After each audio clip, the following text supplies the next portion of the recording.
சிவாய நம. திருச்சிற்றம்பலம்.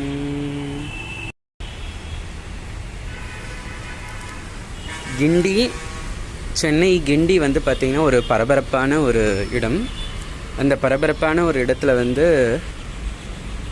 ஒரு மகான் ஜீவசமாதி அடைஞ்சிருக்காரு அப்படின்னா ஒரு ஆச்சரியந்தான்.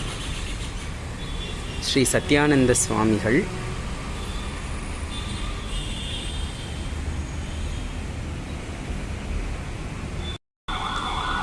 கிண்டி சாய்பாபா கோயில் எல்லாருக்குமே தெரியும்.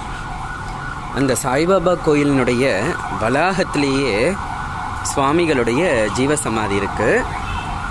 சுவாமிகளுடைய பெயர் சத்யானந்த சுவாமிகள் ஜீவசமாதி. சென்னை கிண்டிலேயே பார்த்திங்கன்னா சத்யானந்த சுவாமிகள்,